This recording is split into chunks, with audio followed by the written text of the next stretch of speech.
Namaku Rizal. Umurku 17 tahun. Aku tinggal bersama ibuku, Bu Sumarni, di sebuah rumah kecil di pinggiran kota. Ayahku sudah lama meninggal karena kecelakaan kerja. Hidup kami sederhana, tapi penuh kehangatan. Ibu bekerja sebagai asisten rumah tangga di rumah seorang pengusaha sukses di kota, bernama Pak Surya. Beliau dikenal dermawan, tapi juga misterius. Ada yang bilang kekayaannya datang begitu cepat, terlalu cepat untuk ukuran orang biasa. Hingga suatu malam, sekitar pukul 2 pagi, telepon berdering. Suara dari seberang membuatku lemas. Bu Sumarni ditemukan meninggal dunia secara mendadak di rumah majikannya. Aku berlari ke rumah sakit. Di sana tubuh ibu sudah terbujur kaku, ditutup kain putih. Dokter bilang serangan jantung, tapi hatiku menolak percaya. Ibu selama ini sehat, tak pernah mengeluh apapun. Ada sesuatu yang janggal. Matanya terbuka, dan tangannya seperti mencengkeram kuat sesuatu yang tak terlihat. Sejak malam pemakaman ibu, aku tak bisa tidur nyenyak. Setiap malam mimpi yang sama datang. Ibu berdiri di tempat gelap, menangis sambil menunjuk sebuah rumah besar dengan suara gemetar. Maafkan ibu, Jal. Aku tahu rumah itu. Itu rumah Pak Surya. Tapi apa artinya semua ini? Hari-hariku semakin suram. Banyak yang datang melayat. Tapi tidak satu pun dari pihak Pak Surya. Tidak ada ucapan bela sungkawa. Bahkan tidak hadir saat penguburan. Anehnya, 2 hari kemudian, ada seorang lelaki tua tak kukenal datang ke rumah. Pakaiannya lusuh, tapi sorot matanya tajam. Anak muda, kau anak Bu Sumarni. Aku mengangguk. Ia hanya berkata, kalau ingin tahu kebenaran, datanglah ke pesantren Al-Karomah. Temui Kiai M. Asum. Sebelum sempat kutanya lebih jauh, dia pergi begitu saja. Setelah kejadian itu, aku memutuskan pergi. Rumah terlalu sepi, terlalu banyak kenangan. Dengan membawa tas berisi pakaian seadanya dan uang pemberian tetangga, aku pergi ke desa tempat pesantren Al-Karomah. Perjalanan memakan waktu lebih dari 5 jam. Desa itu jauh dari kota, dikelilingi sawah dan hutan. Saat tiba, aku tertegun. Pesantren itu berbeda dari bayanganku. Tak besar, tapi penuh wibawa. Aura tempat itu, entah mengapa terasa damai, tapi juga dalam. Seperti menyimpan sesuatu yang tak bisa dijelaskan. Aku disambut oleh seorang santri senior bernama Zain, lalu dibawa menemui Kiai M. Asum. Wajahnya tua tapi bersinar. Tatapannya langsung menembus hatiku. Anak dari Bu Sumarni ya? Tanyanya. Aku mengangguk, mencoba menahan air mata. Kalau kau ingin mencari ilmu, maka niatmu harus benar. Tapi jika kau datang untuk membalas dendam, maka jalan ini tidak akan mudah. Aku tak menjawab, tapi dalam hati, aku tahu, aku ingin kebenaran. Aku ingin keadilan. Dan jika perlu, aku siap membayar harganya. Hari-hariku di pesantren Al-Karomah dimulai dengan kesunyian dan keasingan. Aku belum benar-benar merasa menjadi bagian dari tempat ini. Santri-santri lain ramah, tapi aku tetap menyimpan jarak. Hanya Zain, santri senior yang pertama menyambutku, yang sering menemaniku saat waktu senggang. Setiap pagi aku ikut kegiatan pesantren, mengaji, menghafal kitab, membantu bersih-bersih, dan belajar dari para ustaz. Tapi niat di hatiku belum murni. Setiap malam aku masih dihantui mimpi buruk yang sama.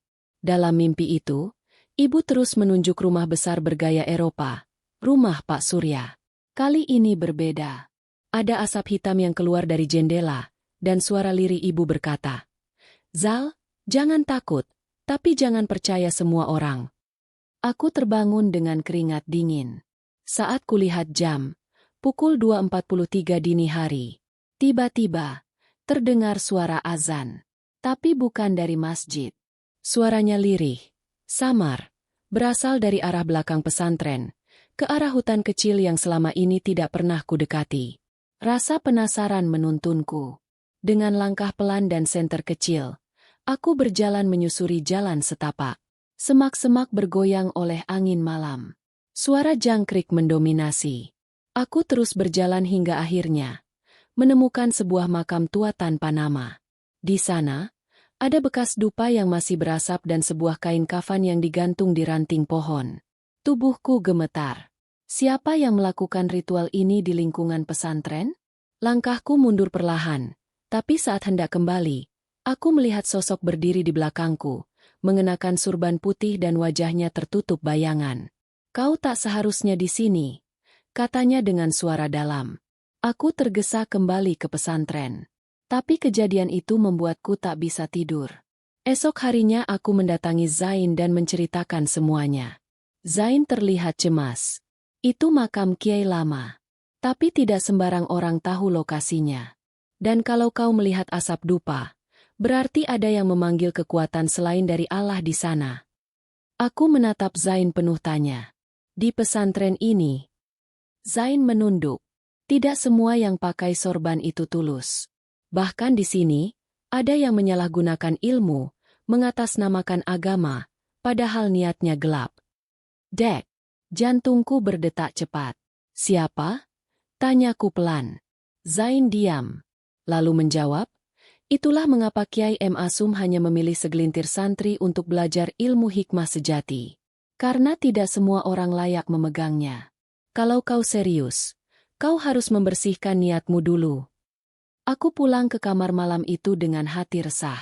Tapi satu hal yang pasti, aku harus menemukan siapa yang menyimpan ilmu hitam di pesantren ini. Karena aku yakin, semua ini ada kaitannya dengan kematian ibu. Hari demi hari berlalu di pesantren Al-Karomah. Kegiatan terus berjalan seperti biasa, mengaji, bersih-bersih, dan belajar. Tapi hatiku tidak tenang. Apa yang kulihat di makam tua malam itu terus mengganggu pikiranku. Suatu siang, aku memberanikan diri mendekati Kiai M. Asum di teras belakang pesantren. Beliau sedang duduk menghadap kebun sambil membaca kitab kuning. Udara terasa tenang, tapi ada tekanan batin yang tidak bisa kujelaskan saat duduk di hadapannya. "Kiai, saya ingin belajar bukan hanya mengaji, tapi juga tentang kebenaran." Kiai M. Asum menatapku lama. Tak berkata apa-apa selama beberapa detik, seolah membaca isi hatiku. "Rizal," katanya pelan, "kebenaran bukan hanya soal ilmu, tapi soal niat." Aku menunduk. "Saya ingin tahu siapa yang menyebabkan ibu saya meninggal," ujarku akhirnya, bergetar. "Saya yakin ada yang tak wajar. Dan saya yakin ada yang bermain dengan ilmu gaib." Kiai M. Asum menarik napas dalam. "Kalau kau ingin menyingkap tabir itu, kau harus kuat. Karena tak semua kebenaran membuatmu tenang. Ada ilmu yang bisa menolong, tapi juga ada yang membawa celaka." Lalu Kiai berdiri, masuk ke dalam rumah. Beberapa menit kemudian, ia kembali membawa sebuah kitab lusuh bertulisan Arab gundul. Sampulnya berwarna coklat tua, terlihat sangat tua. "Ini bukan untuk semua santri. Bahkan tak semua ustaz saya izinkan menyentuhnya." Ia meletakkan kitab itu di hadapanku. "Tapi kalau kau tetap ingin mencari jawaban, kau harus mulai dari sini. Ini kitab tentang ilmu hikmah putih dan batas antara terang dan gelap." Malam itu, aku mulai membaca kitab itu. Tapi isinya berat. Tidak hanya tulisan Arab, tapi juga banyak istilah yang membingungkan. Syamsul Ma'arif, Al-Hikam, Manzilul Arwah, dan lainnya. Di halaman tertentu, ada catatan tangan Kiai. Jangan menyentuh ilmu kaf dan ilmu rajah tumbal tanpa izin guru. Sekali dipelajari tanpa bimbingan, maka jiwa bisa dikunci di antara dua dunia. Aku merinding. Ada yang terasa tidak wajar.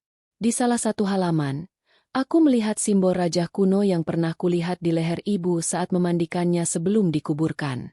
Saat itu, aku mengira itu hanya memar. Ternyata simbol yang sama persis. Astagfirullah. Tanganku gemetar. Hatiku bergetar hebat. Malam itu juga, aku langsung menemui Kiai M. Asum.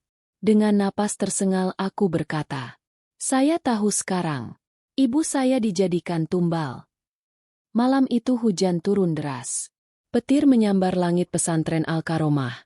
Seolah semesta ikut mengguncang perasaanku. Tanganku masih gemetar setelah membuka kitab itu. Simbol rajah yang kulihat di tubuh ibu kini jadi petunjuk nyata. Ia memang dijadikan tumbal, dan ada seseorang yang melakukannya dengan sadar. Aku mengetuk pintu rumah Kiai M. Asum dengan tergesa. Beliau menyuruhku masuk, dan dengan wajah tenang beliau menyuguhkan teh hangat. Rizal, tenangkan hatimu. Aku tahu kamu sudah melihatnya. Aku mengangguk pelan, menahan amarah dan rasa takut. Kiai, saya tidak tahu harus marah atau menangis. Tapi saya minta, siapa yang melakukan ini pada ibu saya?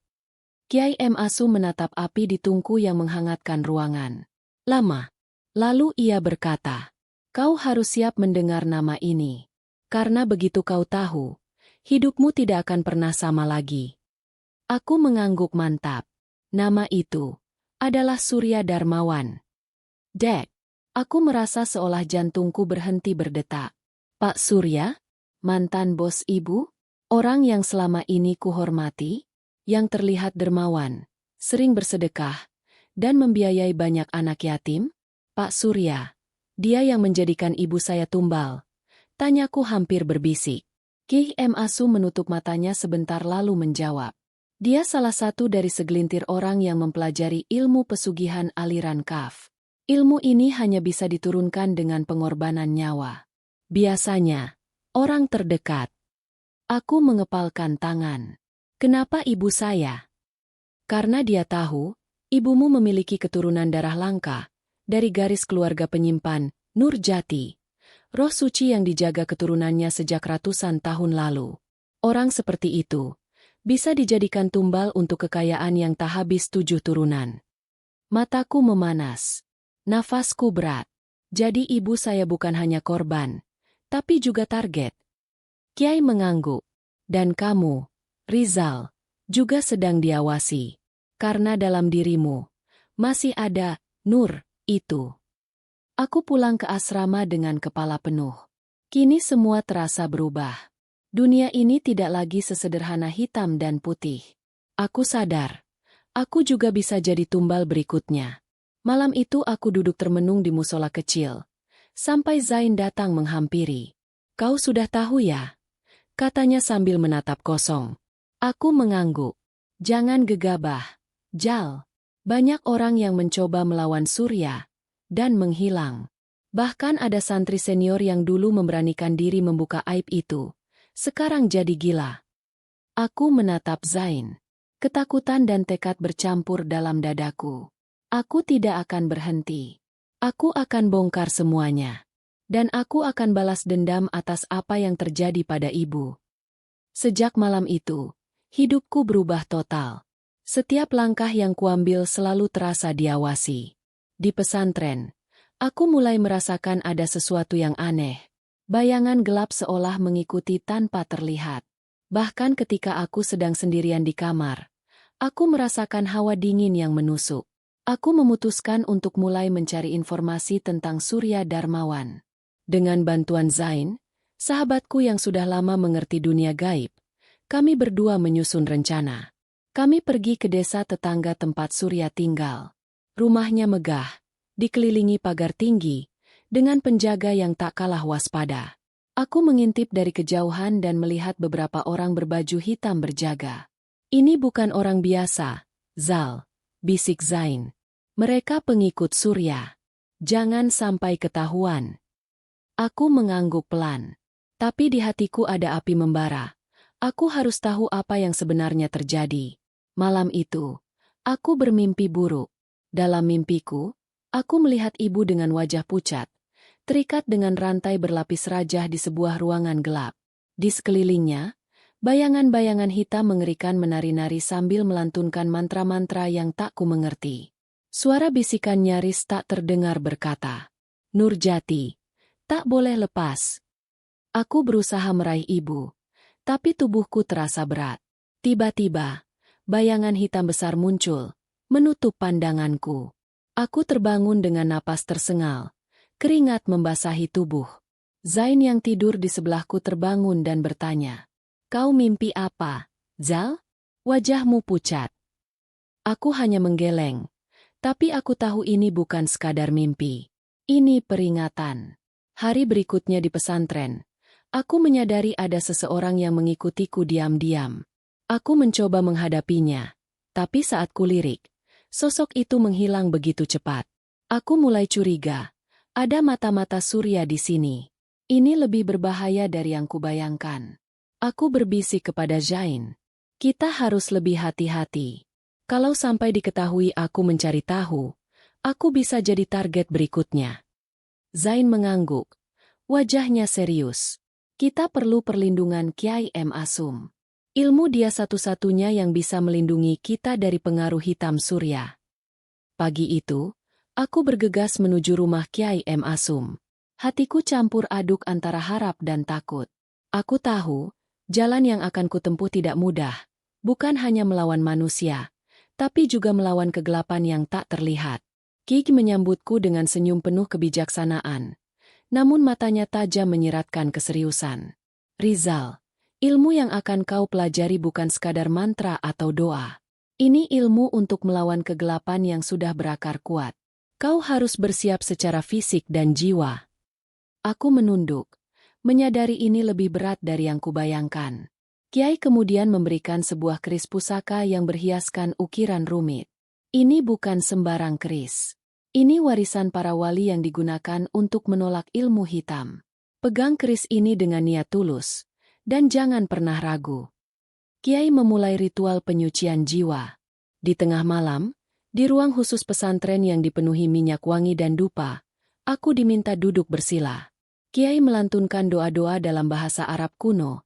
Suara lembutnya bergema, menembus keheningan malam. Kau harus membuang semua rasa dendam dan kebencian yang mengotori hati. Hanya dengan hati yang bersih, ilmu ini bisa bekerja. Aku mencoba mengosongkan pikiran, walau sulit. Ada getaran aneh, seperti gelombang energi yang mengalir dari keris ke tubuhku. Sekejap aku merasakan tubuh ringan, seolah terbang. Namun, setelah ritual usai, aku terjatuh pingsan. Saat sadar, aku berada dalam mimpi. Aku berdiri di tengah hutan gelap, dikelilingi bayangan hitam. Mereka menggoda dan menggertakku, mencoba merusak niatku. Kau tidak pantas melawan kami. Pulanglah sebelum terlambat. Aku menatap keris di tanganku yang bersinar. Aku datang untuk menuntut keadilan. Dengan tekad, aku mengayunkan keris. Bayangan-bayangan itu perlahan memudar. Aku terbangun di kamar Kiai. Napas masih tersengal. Kiai menatapku. Ini baru awal, Rizal. Masih banyak ujian menanti. Tapi aku tahu kau kuat. Setelah ritual itu, aku merasa sedikit lebih kuat, meski rasa takut tetap mengintai. Kiai memberi pesan. Jaga hati dan imanmu. Jangan sampai ilmu yang kau pelajari berubah menjadi senjata yang menghancurkan dirimu sendiri. Aku mengangguk, menatap keris di tanganku. Setelah menerima bimbingan dan ritual dari Kiai M. Asum, aku merasa sedikit lebih kuat, tapi bahaya yang mengintai semakin nyata. Kini saatnya aku menggali lebih dalam rahasia Surya Darmawan. Siapa sebenarnya dia, dan seberapa besar jaring hitam yang dia rajut. Bersama Zain, kami mulai mengumpulkan informasi dari berbagai sumber. Dari mantan pegawai, tetangga, bahkan orang-orang yang dulu pernah dekat dengan Surya. Kami menemukan fakta mengejutkan. Surya bukan hanya pengusaha biasa, tapi juga terlibat dalam jaringan pesugihan dan praktik hitam yang tersebar di berbagai daerah. Ia memiliki kelompok rahasia yang disebut pengawal kaf, pengikut setia ilmu hitam yang dikendalikan oleh Surya. Banyak korban tumbal dari kalangan orang miskin yang dipaksa menyerahkan nyawanya demi kekayaan dan kekuasaan Surya. Suatu malam, saat aku pulang dari pesantren, aku merasa diawasi. Tiba-tiba, 3 orang berbaju hitam menghadang di jalan kecil. Kau harus berhenti menggali rahasia kami, Rizal. Salah satu dari mereka berkata dingin. Aku menggenggam keris yang kubawa dalam saku, berusaha tetap tenang. Aku tidak akan berhenti. Kebenaran harus terungkap. Mereka tertawa sinis dan berlalu, tapi aku tahu ini ancaman serius. Di rumah Kiai M. Asum, kami menemukan sebuah surat tua yang ditulis oleh salah satu pendiri pesantren, berisi peringatan tentang bahaya ilmu hitam kaf dan bagaimana Surya pernah menjadi murid yang terjerumus. Kiai menjelaskan. Surya awalnya santri biasa, tapi terobsesi dengan kekuasaan duniawi. Dia mengorbankan segalanya, termasuk nyawa orang terdekatnya. Semakin dalam aku menggali, semakin besar bahaya yang mengintai. Tapi aku tidak bisa mundur. Aku berjanji dalam hati. Untuk ibu, untuk keluargaku, dan untuk semua korban, aku akan membongkar semua ini. Setelah penemuan surat rahasia dan konfrontasi dengan pengikut Surya, tekanan terhadapku semakin nyata. Kini aku berdiri di persimpangan hidup. Apakah aku harus terus melawan dengan segala risiko, atau mengalah demi keselamatan diri? Hari-hari berikutnya aku merasakan ada yang mengawasi dari kejauhan. Di pesantren pun, beberapa guru mulai bersikap dingin, seolah menerima tekanan dari luar. Bahkan beberapa teman dekat mulai menghindar. Suatu malam, aku menerima pesan anonim. Berhenti sebelum terlambat. Rizal, kami tahu apa yang kau lakukan. Pesan itu membuat jantungku berdebar, tapi juga menyalakan api tekad. Di tengah kegelapan, aku mendapat dukungan dari seseorang yang tak kusangka. Bu Aminah, guru agama di pesantren yang dikenal bijaksana dan tegas. Dia memanggilku dan berkata, Rizal, aku tahu kau dalam bahaya. Tapi jangan takut. Aku akan membantumu, walau harus melawan banyak orang. Dukungan Bu Aminah memberiku semangat baru. Aku tahu aku tidak sendiri. Bersama Kiai M. Asum dan Bu Aminah, kami mulai merencanakan langkah strategis. Aku juga terus memperdalam ilmu spiritual agar bisa lebih kuat melawan sihir hitam. Kiai memberikan mantra pelindung yang harus kuhafal dan amalkan setiap hari. Namun, pertaruhan terbesar adalah saat aku dihadapkan pada pilihan sulit, menjaga keselamatan keluargaku atau meneruskan perjuangan berbahaya ini. Aku menangis sendiri di kamar, memikirkan ibu dan adikku. Kalau aku lengah, siapa lagi yang bisa membela mereka? Tekadku semakin bulat. Aku akan terus berjuang. Setelah memutuskan untuk tetap melanjutkan perjuangan, aku tahu risiko yang kutanggung makin besar. Tidak hanya ancaman lewat pesan dan intimidasi, kini mereka mulai bertindak secara nyata. Suatu malam, saat aku pulang dari pesantren, langkahku terhenti oleh suara gemerisik di balik pepohonan. Tiba-tiba, bayangan-bayangan gelap muncul mengelilingi. Aku merogoh keris pusaka di pinggang dan bersiap. Mereka adalah pengikut Surya. Jumlahnya lebih banyak dari yang kuperkirakan. Pertarungan terjadi sengit. Aku menggunakan ilmu yang diajarkan Kiai M. Asum, sambil melawan secara fisik. Beberapa dari mereka berhasil kutendang mundur, tapi aku juga terluka di tangan. Saat keadaan hampir kritis, Bu Aminah muncul membawa lentera dan membaca doa pelindung keras-keras. Gelombang energi putih muncul, memaksa para penyerang mundur. Aku tersungkur di tanah, berterima kasih pada Bu Aminah yang tanpa ragu membantu. Keesokan harinya, aku bersama Kiai dan Bu Aminah mulai menyelidiki siapa di balik serangan tersebut. Ternyata, Surya mengirim pasukan bayangan untuk menghentikan kami. Kiai berkata, ini bukan hanya perang fisik, tapi juga perang batin. Kau harus tetap kuat dan jangan biarkan rasa takut menguasai. Meskipun luka dan lelah, aku merasa semangatku makin membara.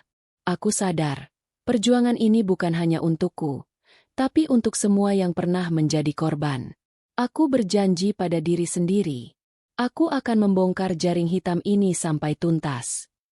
Perjalanan panjang dan penuh bahaya akhirnya membawaku mendekati inti dari semua tragedi ini, pusat kekuatan Surya Darmawan. Bersama Kiai M. Asum dan Bu Aminah, kami bersiap menghadapi kemungkinan terburuk. Kami mendapatkan informasi dari seseorang dalam kelompok, pengawal KAF, yang diam-diam bersimpati.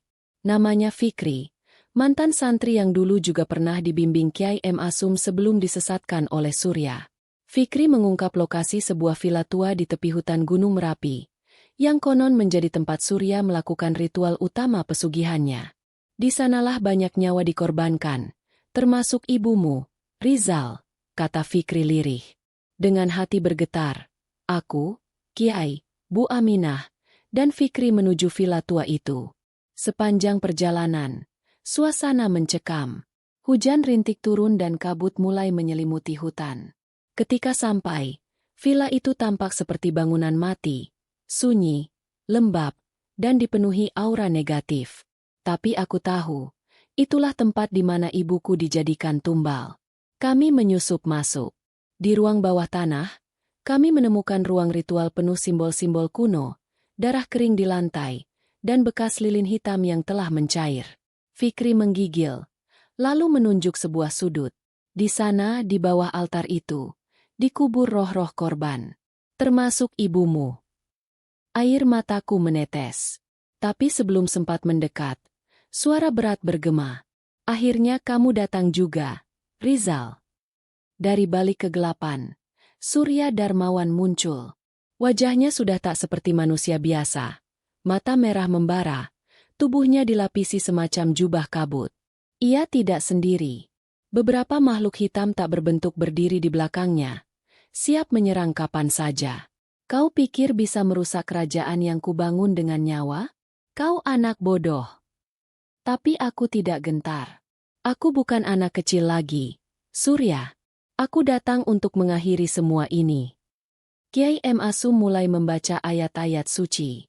Bu Aminah menyalakan lilin putih dan membentuk perisai cahaya di sekeliling kami. Aku menggenggam keris pusaka dan maju ke depan. Pertarungan antara cahaya dan kegelapan dimulai. Dingin malam berubah menjadi medan panas ketika kekuatan gaib mulai saling bertubrukan di dalam villa tua. Ini bukan hanya pertarungan fisik, ini adalah pertempuran batin, antara dendam yang membara dan keadilan yang selama ini tertindas. Surya melangkah ke depan. Matanya menyala merah, rambutnya berdiri, dan tubuhnya diselimuti aura hitam yang menyesakkan dada. Dia tertawa pelan, namun tajam seperti belati. Aku tahu kau akan datang, Rizal. Tapi kau tak akan bisa menghentikan kutukan ini. Aku menggenggam keris pusaka peninggalan Kiai M. Asum, senjata yang pernah digunakan untuk mengikat iblis yang sama dalam perjanjian pesugihan pertama Surya. Jantungku berdetak cepat, tapi tekadku sudah bulat. Kiai M. Asum mulai membacakan wirid sakti yang telah diwariskan secara turun-temurun. Ayat-ayat suci menggema dan menabrak dinding villa, membuat para makhluk hitam pengikut Surya berteriak kesakitan. Bu Aminah berdiri di belakangku, membacakan mantra tolak bala dengan suara penuh keyakinan, dan cahaya perlahan keluar dari tubuhnya, membentuk semacam perisai pelindung. Surya menyerangku dengan tenaga dalam yang memanaskan udara. Aku terpental dan dadaku terasa sesak. Tapi aku tetap berdiri. Tanganku terluka. Darah mengalir. Tapi keris pusaka yang kugenggam mulai memanas. Seolah merespons nyala amarah dan cinta dalam hatiku. Ibu, aku akan membebaskanmu malam ini, bisikku. Aku melompat ke depan. Dengan tenaga terakhir, aku bacakan ayat pemutus perjanjian sambil menancapkan keris ke altar hitam tempat ibuku dikurbankan. Seketika, ledakan cahaya putih menerangi seluruh ruangan. Jeritan roh-roh terdengar, bukan jeritan takut, tapi jeritan lega, seperti seseorang yang akhirnya dibebaskan dari siksaan abadi. Surya memekik kesakitan. Wajahnya retak. Tubuhnya mulai terbakar dari dalam. Ia jatuh berlutut. Tak percaya kekuatannya kini mulai dilucuti satu persatu. Tidak, ini kerajaanku. Bukan lagi, jawab Kiai M. Asum tenang. Dengan tubuh remuk dan lemah, Surya akhirnya terjatuh ke lantai. Tangannya menggenggam lantai batu dingin, sambil menangis. Bukan karena sakit, tapi karena semua kekuasaan gelap yang ia pertahankan musnah begitu saja oleh anak dari tumbalnya sendiri. Aku hanya ingin kaya. Aku tak tahu harus sejauh ini. Air mataku jatuh. Tapi bukan karena kasihan, melainkan karena akhirnya keadilan berpihak pada yang benar. Ledakan cahaya suci yang membakar altar pengorbanan belum sepenuhnya mereda saat tubuh Surya Darmawan mulai mengejang. Aura hitam yang mengelilinginya berangsur lenyap, digantikan oleh kabut putih tipis yang keluar dari pori-pori tubuhnya. Dia menjerit terakhir kali, dan simbol benturan tubuhnya meledak menjadi abu. Altar hitam kini berubah menjadi pecahan batu biasa. Lambang-lambang gaib yang sebelumnya menyala merah kini redup. Ruang bawah tanah yang selama puluhan tahun menjadi tempat pengorbanan itu mulai retak dan runtuh. Kiai M. Asum menepuk pundakku pelan. Selesai, Rizal. Kau sudah memutuskan rantai kutukan yang diwariskan iblis. Tangis tak tertahan mengalir.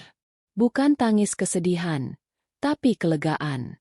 Aku melihat ke langit-langit, membayangkan wajah ibu yang tersenyum, bebas. Satu persatu, roh korban pesugihan muncul. Mereka tak lagi menyeramkan, tapi tampak seperti cahaya putih yang melayang damai. Di antara mereka, aku melihat sosok perempuan berpakaian sederhana. Matanya teduh. Itu, ibuku. Dia tersenyum dan mengangguk. Kau sudah cukup kuat, Nak. Ibu bangga. Seketika tubuhku gemetar. Tapi sebelum sempat aku membalas, cahaya itu menghilang pergi ke tempat yang seharusnya. Retakan makin besar. Kami semua harus lari. Fikri membimbing jalan keluar. Sementara Kiai M. Asum dan Bu Aminah menjaga kami dari sisa-sisa makhluk yang mencoba bertahan. Begitu kami keluar dari halaman depan, villa tua itu runtuh sepenuhnya, mengeluarkan suara bergemuruh dan nyala api sesaat, lalu senyap. Tak bersisa. Keesokan harinya, kabar kematian Surya Darmawan mengejutkan masyarakat. Banyak warga desa yang dulunya tunduk padanya mulai mengungkapkan ketakutan dan penderitaan mereka. Pesantren yang selama ini dikuasai oleh kekayaannya mengalami guncangan besar. Para pengurus yang ikut terlibat ditangkap oleh aparat, dan bukti praktik sesat dibongkar di bawah koordinasi Kiai M. Asum. Beberapa hari kemudian, aku memilih kembali ke pesantren Kiai M. Asum. Tapi kali ini bukan untuk balas dendam, melainkan untuk menemukan kedamaian dan ilmu sejati. Bu Aminah memelukku sambil berkata, "Dendamu sudah selesai. Sekarang waktunya kau mencari cahaya untuk hidupmu sendiri." Aku mengangguk. Luka itu belum sembuh. Tapi kini aku tahu arahnya. Pagi di pesantren terasa berbeda. Udara lebih ringan, sinar matahari terasa hangat, tidak sesuram sebelumnya. Namun dalam hati Rizal, masih tersisa satu beban, membongkar jaringan pesugihan yang lebih luas yang. Beberapa hari setelah ritual pemusnahan, Fikri, teman sekamarnya yang selama ini banyak membantu, akhirnya membuka mulut. "Rizal, sebenarnya aku dulu juga hampir dijadikan tumbal. Tapi keluargaku menolak dan kami diusir dari kampung. Aku tahu Surya bukan satu-satunya. Dia hanya perantara." Rizal terdiam. Matanya menatap jauh ke arah barat pesantren, ke arah ladang luas tempat, padepokan Gunung Larang, pernah disebut-sebut oleh para santri tua sebagai tempat pelatihan kiai palsu dan dukun jadi-jadian. Saat malam, Rizal dipanggil ke ruang kiai. Di sana hanya ada lampu minyak, kitab-kitab tua, dan wajah bijak yang menatapnya dalam. "Nak Rizal, kau sudah menempuh jalan sulit, tapi jalanmu belum selesai. Ada yang masih menunggu pembersihan. Padepokan itu." Rizal sempat ragu. "Apa saya sanggup, Yai?" "Kalau kau bertanya begitu, artinya kau sudah siap." Di dalam kitab yang diserahkan Kiai M. Asum, Rizal menemukan sepucuk surat dari almarhum ayahnya, yang dulu ia kira hanya pekerja biasa. Dalam surat itu tertulis, "Nak, kalau kau membaca ini, berarti kau sudah mengetahui siapa ibumu sesungguhnya. Maafkan ayah yang diam.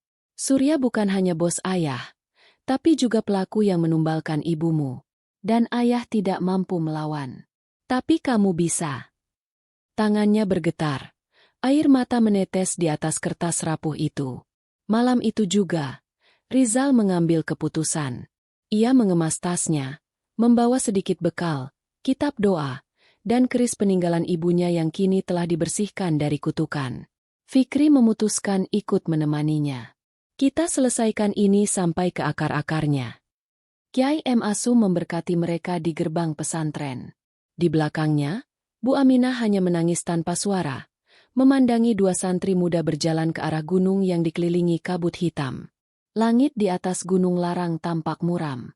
Kabut pekat menggantung, dan hawa dingin terasa menyusup sampai ke tulang. Tapi Rizal dan Fikri terus melangkah, menyusuri jalan setapak sempit yang hanya dikenal oleh segelintir orang. Setelah 2 jam berjalan, mereka sampai di sebuah jembatan bambu yang menghubungkan jurang kecil. Di tengah jembatan, Fikri tiba-tiba berhenti. "Zal, kau dengar itu?" Suara lirih seperti tangisan bayi terdengar dari dalam kabut. Rizal menutup mata, membaca ayat kursi dalam hati. Tapi suara itu semakin nyaring, berubah menjadi tawa perempuan, panjang dan menjerit. "Jangan lihat ke bawah," teriak Rizal. Fikri hampir terpeleset. Tapi mereka berhasil menyeberang. Di seberang jembatan, papan kayu berlumut bertuliskan, "Selamat datang di tanah leluhur," berdiri dengan miring. Bangunan tua dengan arsitektur mirip pendopo Jawa berdiri megah namun menyeramkan. Di depannya, berdiri patung-patung batu menyerupai manusia dalam posisi menyembah. Matanya dipenuhi darah kering. Di sekeliling padepokan, santri-santri berjubah hitam tampak mondar-mandir. Namun wajah mereka seperti kosong, mata mereka sayu, dan langkahnya seperti boneka. "Mereka ini seperti dikendalikan," bisik Fikri. Rizal dan Fikri mengintip ke aula utama padepokan. Di dalamnya, seorang lelaki tua duduk di atas singgasana kayu dengan jubah merah gelap. Rambutnya panjang, dan matanya merah seperti bara api. Itulah Ki Daryono, guru besar dari Surya Darmawan. Dialah sumber dari seluruh ilmu hitam yang digunakan untuk pesugihan dan tumbal. Besok malam purnama, kita kirim tumbal terakhir agar kekuasaan kita tak hancur. Para santri hitam berlutut, berseru, "Mantra raga abadi, guru." Rizal dan Fikri memutuskan untuk berpura-pura menjadi santri baru. Dengan mengenakan jubah hitam curian dari salah satu kamar, mereka menyelinap ke dalam. Namun malam itu, mereka mendengar rencana mengerikan. Tumbal selanjutnya akan diambil dari desa terdekat. Dan dia harus masih perawan. Keduanya saling berpandangan. Rizal mengepalkan tangan. "Kita tidak bisa tunggu. Harus kita hentikan sebelum malam purnama." Di malam pertamanya menginap di padepokan, Rizal bermimpi aneh. Dirinya dikejar manusia berkepala kerbau yang membakar tubuhnya hidup-hidup. Saat terbangun, tubuhnya memang hangat, dan di kakinya ada bekas luka terbakar kecil. Tempat ini bukan hanya dihuni manusia, tapi iblis dari zaman Majapahit, gumam Rizal. Padepokan Gunung Larang menyimpan lebih dari sekadar ilmu hitam.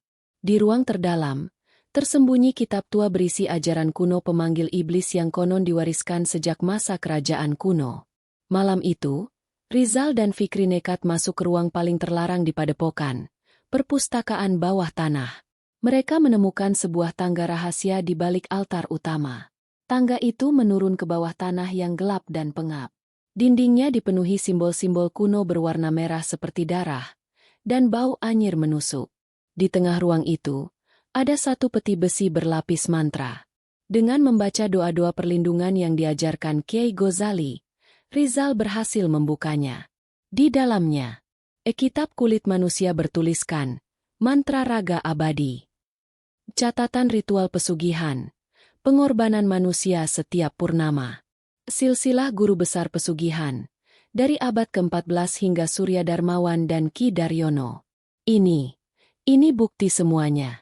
Ini bisa menghancurkan mereka, ucap Fikri bergetar. Saat mereka hendak keluar, salah satu santri hitam tiba-tiba muncul. "Siapa kalian?" Fikri segera memukulnya dengan batang kayu, dan mereka kabur dengan membawa kitab. Tapi alarm sirene kayu pun dibunyikan. Seluruh padepokan menjadi gaduh. "Cari mereka. Mereka bawa kitab suci kita." Rizal dan Fikri lari menyusuri hutan. Namun, kabut turun secara tidak wajar.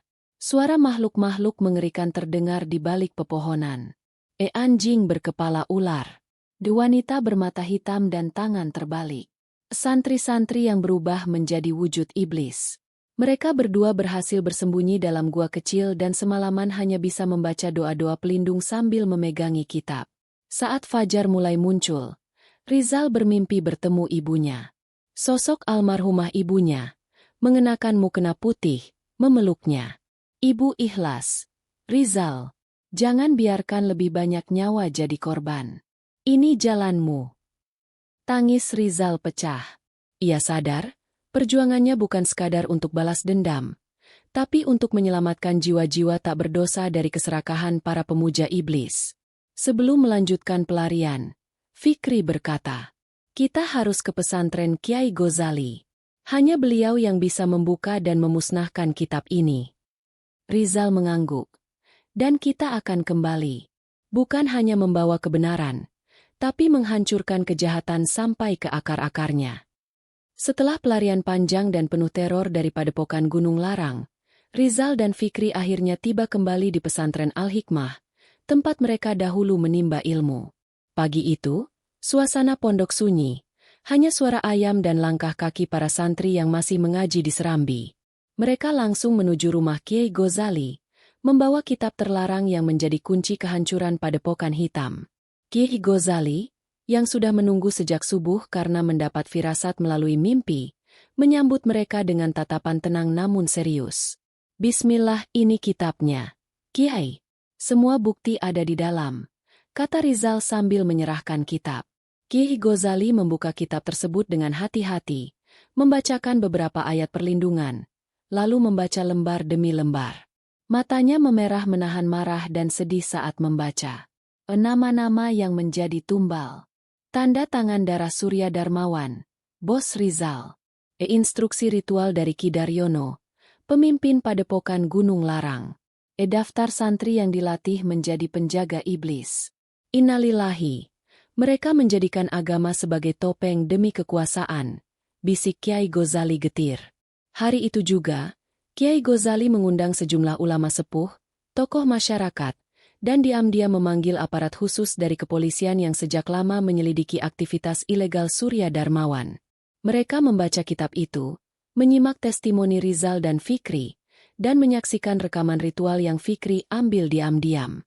Beberapa ulama yang pernah kehilangan santrinya menangis saat menyadari bahwa santri mereka ternyata dijadikan tumbal atau dirasuki ilmu sesat. Tak lama kemudian, berita tentang pesugihan dan padepokan sesat mulai menyebar secara terbatas di lingkungan pesantren dan beberapa media alternatif. Surya Darmawan, yang dikenal sebagai dermawan dan tokoh agama, mulai dicurigai oleh masyarakat. Namun, ancaman mulai datang. Orang-orang misterius mengawasi pesantren. Ada yang menyamar jadi santri baru. Ada pula yang menyebar fitnah bahwa Kiai Ghazali adalah dukun. Malam itu, Rizal, Fikri, dan Kiai Ghazali berkumpul di masjid tua di tepi sawah, tempat yang konon dijaga oleh jin muslim. Di sana, Kiai membuka sebuah kitab kuno peninggalan gurunya, berisi tata cara menghancurkan ilmu sesat yang ditanam dalam kitab hitam itu. Kita tidak bisa hanya menyerahkan pada polisi. Ilmu seperti ini hanya bisa dimusnahkan dengan ilmu juga. Kita harus mengakhiri ini secara spiritual. Rizal mengangguk. Saya siap, Kiai. Apapun yang harus saya jalani. Kitab hitam itu tidak bisa dibakar atau dihancurkan biasa. Ia harus dimusnahkan dalam ritual pemutusan rantai darah. Sebuah proses yang hanya bisa dilakukan oleh orang yang darahnya pernah ditumpahkan sebagai tumbal.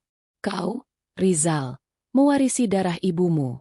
Kau adalah kunci, ujar Kiai Ghazali dengan tenang. Episode ini ditutup dengan cahaya bulan purnama yang mulai naik. Pertanda bahwa ritual penentuan semakin dekat. Malam itu, suasana di pesantren Al-Hikmah berubah drastis. Angin berdesir tak biasa. Langit gelap meski bulan purnama menggantung tinggi. Di sebuah tanah lapang belakang pesantren, Kiai Ghazali memimpin ritual pemutusan rantai darah, sebuah prosesi sakral yang hanya boleh dilakukan oleh orang yang terikat darah dengan korban tumbal. Rizal, dengan jubah putih dan sorban sederhana, berdiri di tengah lingkaran doa yang dikelilingi lilin dan para santri terpilih. Di hadapannya, kitab hitam tergeletak di atas sajadah dari kain kafan milik ibunya, Bu Ningsih, yang dijadikan tumbal oleh Surya Darmawan. Ya Allah, izinkan kami memutus rantai kejahatan yang bersumber dari darah dan fitnah ini. Kiai Ghazali memulai pembacaan doa pemutus silsilah darah syirik. Bacaan-bacaan itu menggema, dan tiba-tiba, hawa dingin menyelimuti lapangan. Api dari lilin tiba-tiba membiru, dan tanah di bawah sajadah berguncang pelan. Dari tengah lingkaran, suara-suara lirih mulai terdengar. Tolong, kami terperangkap. Balaskan dendam kami, buang kitab itu. Kami tidak rela, kami belum ke surga. Muncullah bayangan-bayangan arwah korban, anak-anak, wanita tua, dan santri-santri muda, yang dijadikan tumbal dalam ritual pesugihan Gunung Larang. Wajah mereka penuh luka, matanya kosong, tubuhnya digerogoti roh hitam. Tiba-tiba, kitab hitam itu terangkat ke udara dan berputar dengan cepat. Dari dalam kitab keluar gulungan asap hitam yang membentuk bayangan wajah Ki Daryono, pemimpin padepokan Gunung Larang. Kau pikir bisa lepas begitu saja, Rizal? Kau adalah bagian dari kami. Ibumu mengikatmu dengan darah kami. Kiai Ghazali segera menyuruh Rizal menyentuh kitab dengan darahnya sendiri, tanda bahwa ia siap menyucikan jejak ibunya yang dijadikan tumbal. Dengan berani, Rizal menusuk telapak tangannya, meneteskan darahnya ke atas kitab. Saat darah menyentuh halaman kitab, boom! Kitab itu menyala merah, lalu berubah menjadi bara panas. Asap dari kitab berubah menjadi wujud bayangan iblis yang mencoba menyatu dengan tubuh Rizal. Namun Rizal, yang kini sudah memiliki ketenangan batin dan kekuatan dari Kiai Ghazali, melawan dengan mengucap kalimat-kalimat tauhid dan zikir. La ilaha illallah, hasbunallahu wa ni'mal wakil. Arwah-arwah korban datang membantu. Mereka membentuk lingkaran cahaya, dan perlahan mengunci sosok iblis yang keluar dari kitab. Dengan kekuatan doa dan darah ketulusan, makhluk hitam itu menjerit, lalu terbakar menjadi abu. Kitab pun meleleh, menyisakan hanya abu dan seutas benang merah, simbol rantai darah yang telah putus. Setelah kitab hancur, satu persatu arwah yang terperangkap mulai berubah menjadi cahaya. Mereka tersenyum, menatap Rizal dan berkata pelan, "Terima kasih, kami bebas. Sampaikan pada dunia bahwa syirik hanya membawa kehancuran." Cahaya mereka naik ke langit. Hening, damai. Setelah ritual selesai, Kiai Ghazali menggenggam pundak Rizal. Kau sudah memutus kutukan yang diwariskan padamu. Tapi perjalananmu belum selesai. Nak, masih ada pelaku dunia yang harus bertanggung jawab, Surya Darmawan. Mata Rizal mengeras. Saya tidak akan berhenti, Kiai. Saya ingin dia dihukum, bukan hanya di dunia, tapi juga menyadari dosanya sebelum terlambat. 3 hari setelah ritual pemutusan rantai darah, Rizal kembali ke kota dengan tekad baru. Wajahnya tak lagi murung, matanya menyala oleh semangat untuk menegakkan keadilan bagi ibunya dan para korban lain. Ia membawa satu benda penting, rekaman ritual dan pernyataan Kiai Ghazali, serta dokumen-dokumen rahasia yang selama ini disembunyikan di pesantren, termasuk daftar nama korban pesugihan dan aliran dana milik Surya Darmawan. Rizal menginjakan kaki kembali ke kota yang selama ini membutakan mata nuraninya. Gedung tinggi, lampu mewah, mobil-mobil mahal, semua terlihat lebih busuk dari sebelumnya. Karena kini ia tahu, di balik kekayaan bosnya, ada darah manusia tak berdosa. Sementara itu, Surya Darmawan sedang bersiap menyambut kedatangan klien luar negeri untuk ekspansi proyek properti besar-besaran. Tak satu pun ia tahu bahwa mantan pegawai yang ia korbankan ibunya sedang datang dengan membawa bukti penghancur segalanya. Sebelum bertindak langsung, Rizal menghubungi Arya, seorang jurnalis investigasi yang sudah lama curiga pada kejanggalan perusahaan Surya Darmawan. Rizal, saya punya bukti, Arya. Bukan hanya soal korupsi, tapi juga ritual tumbal manusia. Arya, serius? Ini bisa jadi skandal nasional. Tapi kita harus cerdas. Orang seperti dia punya pengaruh dan bisa membunuh siapa saja yang mengancamnya. Mereka sepakat untuk melakukan pengungkapan secara sistematis dan terstruktur, melibatkan media, aktivis HAM, dan bahkan lembaga hukum. Dengan bantuan teman lamanya, Indra, yang masih bekerja di perusahaan, Rizal menyusup ke ruang arsip internal dan menemukan file asli tentang pembukuan palsu serta jadwal pertemuan gelap Surya dengan seorang dukun pesugihan dari luar kota. Indra, kau gila, Zal. Tapi kalau ini bisa membongkar semuanya, aku ikut bantu. File tersebut memperkuat bahwa Surya menggunakan sistem penggantian tumbal setiap kali proyek barunya akan dimulai. Tanpa rasa takut, Rizal datang langsung ke kantor utama Surya Darmawan Corp. Dengan langkah tenang, ia masuk ke ruang rapat di saat Surya sedang berbicara dengan investor asing. Rizal, maaf mengganggu, Pak Surya. Tapi saya hanya ingin memastikan, Apakah para tamu Anda tahu bahwa gedung-gedung yang Anda bangun berdiri di atas kuburan tumbal manusia? Semua orang terdiam. Surya berdiri kaku. Wajahnya memucat. Para investor mulai berbisik. Surya, keluar dari sini, dasar sampah. Saya bisa hancurkan hidupmu. Rizal, silakan coba. Tapi sebelum itu, buka media sosial Anda.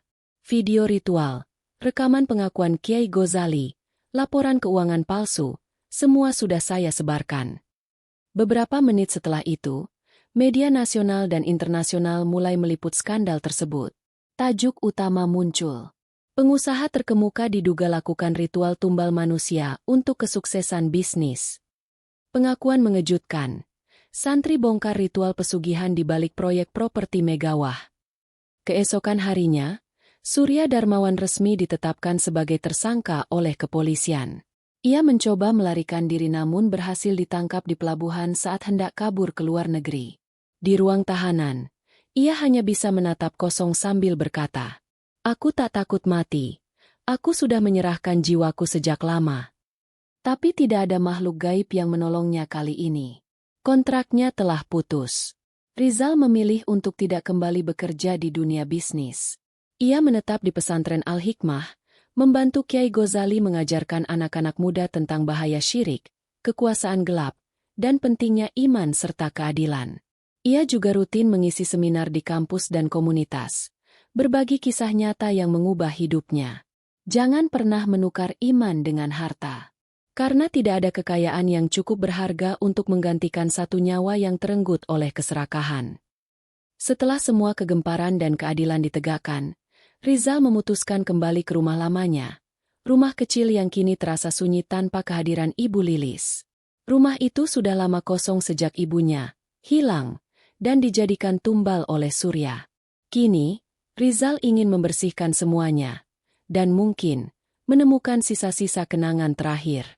Malam itu, Rizal membersihkan kamar ibunya. Debu tebal menutupi meja rias, dan tirai yang menguning oleh waktu menggantung kaku. Namun saat ia membuka laci bawah lemari pakaian, ia menemukan sebuah kotak kayu kecil, dikunci dengan gembok tua. Kuncinya tergantung di dalam selendang merah yang dulu selalu dikenakan ibunya saat salat. Dengan hati-hati, Rizal membuka kotak itu. Sebuah surat ditulis dengan tinta tangan, diawali dengan, "Untuk anakku tercinta, Rizal." 2. Jurnal pribadi milik Ibu Lilis, berisi curahan hati dan catatan harian. 3. Foto hitam putih seorang pria, muda, tampan, memakai peci, berdiri di depan pesantren tua. Di balik foto tertulis, "Zainal Abidin, ayahmu." Rizal, jika kamu membaca ini, berarti aku sudah tidak ada di dunia ini lagi. Maafkan ibu karena tidak pernah jujur soal siapa ayahmu. Dia adalah seorang santri, murid kesayangan Kiai Ghazali, namun ia dibunuh oleh orang-orang yang sama, orang-orang yang saat ini mungkin kau anggap sebagai panutan di perusahaan itu. Ibu menyimpan semuanya, agar kamu tidak tumbuh dalam dendam. Tapi kini, jika kau tahu kebenaran ini, aku hanya bisa minta satu hal. Jangan biarkan mereka terus hidup dari darah orang lain. Tapi jangan pula jadi seperti mereka. Maafkan ibu yang lemah. Tapi ibu sangat bangga padamu. Kau cahaya terakhir dari cinta kami. Rizal menangis terisak. Ia memeluk surat itu seolah memeluk ibunya untuk terakhir kalinya. Di dalam jurnal, Rizal menemukan catatan bahwa ayahnya adalah korban ritual pertama Surya Darmawan, bahkan sebelum ibunya bekerja di sana. Kiai Ghazali tidak pernah mengungkapkannya karena tidak ingin Rizal tumbuh dalam kebencian. Rizal juga mengetahui bahwa ibunya sudah lama mengetahui risiko bekerja di perusahaan itu, namun tetap bertahan demi pendidikan Rizal. Malam harinya, Rizal pergi ke tempat tersembunyi di belakang pesantren. Di sana, Kiai Ghazali diam-diam memakamkan jasad-jasad para korban tumbal yang berhasil diselamatkan dari proses pemanggilan. Salah satunya adalah makam tanpa nama, bertuliskan, "Seorang ibu yang mati demi anaknya." Rizal menabur bunga sambil berbisik, "Bu, aku sudah membayar semua kejahatan mereka. Tapi aku tak akan berhenti sampai tak ada lagi yang dijadikan tumbal."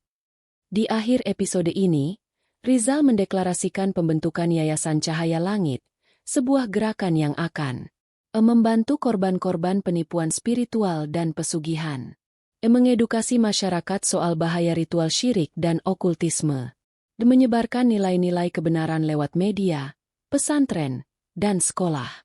Setelah mendirikan Yayasan Cahaya Langit, Rizal mulai membuka laporan-laporan yang masuk dari masyarakat. Kebanyakan dari mereka adalah keluarga korban pesugihan, orang-orang yang kehilangan saudara tanpa penjelasan masuk akal.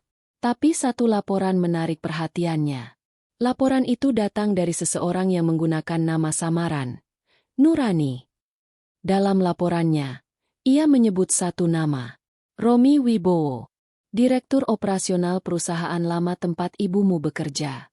Ia bukan hanya tahu soal tumbal, ia adalah pelaku utama dari semua ritual sejak awal. Rizal terdiam saat membaca nama itu. Romi Wibowo adalah adik tiri ibunya sendiri. Dulu, Romi memang sering datang ke rumah, dan bahkan memberi Rizal uang saku sewaktu kecil. Dia adalah bagian dari keluarga. Dan kini, ternyata dia juga bagian dari jaringan pesugihan yang menyebabkan kematian ibu Rizal. Rizal tidak ingin gegabah. Ia mendatangi Kiai Ghazali untuk memastikan kebenarannya. Rizal, Kiai, apakah benar Romi Wibowo punya hubungan dengan pesugihan itu? Kiai Ghazali, diam sejenak. Rizal, aku berharap kau tidak pernah tahu soal dia. Tapi kalau kau sudah sampai di sini, maka aku tak bisa menyembunyikannya lagi. Romi adalah penghubung dunia nyata dan penyedia tumbal sejak awal. Dia lebih berbahaya dari Surya. Rizal, tapi dia, keluarga saya, Kiai. Kiai Ghazali, itulah kenapa ini akan menjadi ujian terakhirmu. Rizal diam-diam menyelidiki aktivitas Romi. Ia menemukan bahwa Romi telah membentuk perusahaan baru, dengan banyak anak muda miskin yang dipekerjakan sebagai asisten pribadi. Di perusahaan itu juga sering mengirim sumbangan ke tempat yang disebut padepokan spiritual. Dalam sebulan terakhir, 3 karyawan menghilang tanpa kabar. Semua bukti mengarah ke satu hal, ritual pengganti sedang dilakukan kembali. Rizal menyelinap ke salah satu villa pribadi milik Romi di kawasan pegunungan. Malam itu, ia melihat dari kejauhan, ada upacara rahasia dengan puluhan lilin, sesajen, dan mantra-mantra Jawa kuno. Dan di tengah lingkaran itu, berdiri Romi Wibowo, mengenakan jubah merah darah. Romi tersenyum dingin. Akhirnya kau datang juga, Rizal. Kukira kau akan lari seperti ibumu.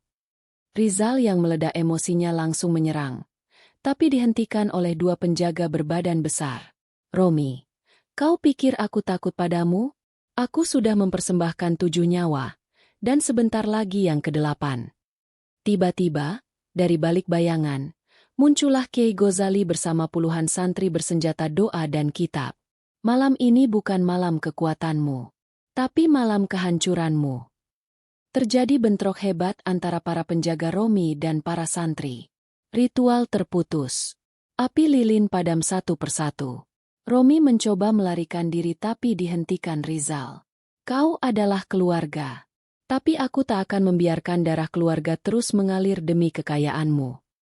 Dengan mantera pemutus yang dibacakan Kiai Ghazali, roh-roh korban ritual muncul di hadapan Romi, menuntut balas. Cuaca malam itu berubah drastis. Langit bergemuruh. Hujan turun seperti air bah saat ritual pemutus pesugihan dilakukan oleh Kiai Ghazali dan para santri. Sementara itu, Romi Wibowo menggeliat kesakitan. Tubuhnya seperti terbakar dari dalam. Roh-roh yang dulu ia korbankan untuk kekayaan mulai menampakkan wujudnya.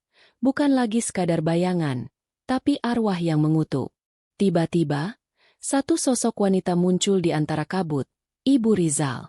Ia terlihat tenang, mengenakan mukena putih, wajahnya lembut dan penuh kasih. Nak, kau sudah menepati janjimu. Jangan biarkan dendam mengotori jiwamu. Biarlah Tuhan yang menghakimi. Rizal menangis. Ia bersujud, memohon agar arwah sang ibu bisa tenang. Kiai Ghazali kemudian menyempurnakan pembacaan doa pelepasan dan mendoakan para korban lainnya, agar tidak lagi terikat dendam dan kembali ke sisi ilahi. Romi tidak bisa melawan takdir. Saat bacaan terakhir selesai, tubuhnya jatuh ke tanah, kaku, dengan wajah memutih dan mata membelalak. Ia tidak meninggal secara fisik, namun jiwanya seolah ditarik ke dalam dimensi penderitaan, terperangkap oleh kutukan tumbal yang ia ciptakan sendiri. Pihak berwenang yang telah dihubungi Yayasan Cahaya Langit datang ke lokasi. Villa Romi ditutup. Puluhan bukti praktik pesugihan ditemukan dan diamankan. Beberapa minggu kemudian, Rizal kembali ke pesantren. Ia tidak lagi memikul dendam, melainkan menjalani kehidupan dengan misi yang lebih besar, menolong mereka yang terjerat pesugihan, agar tak makin banyak korban. Kiai Ghazali, Rizal, ilmu yang kau pelajari bukan untuk membalas dendam, tapi untuk memutus rantai kezaliman, dan menyambung kembali cinta. Saya mengerti sekarang, Kiai. Membalas dengan dendam hanya melahirkan darah baru. Tapi memutus dendam dengan ilmu, menyelamatkan generasi. Yayasan Cahaya Langit berkembang menjadi pusat rehabilitasi spiritual dan pendidikan bagi anak-anak korban pesugihan. Rizal menjadi tokoh muda yang disegani dalam dunia pesantren. Di makam ibunya, Rizal meletakkan bunga putih dan membaca surat Yasin. Ibu, aku sudah pulang, dan aku membawa cahaya. Semoga ini cukup menebus apa yang pernah mereka ambil darimu. Ilmu sejati bukan untuk balas dendam, tapi untuk menyelamatkan jiwa yang tersesat dalam gelap.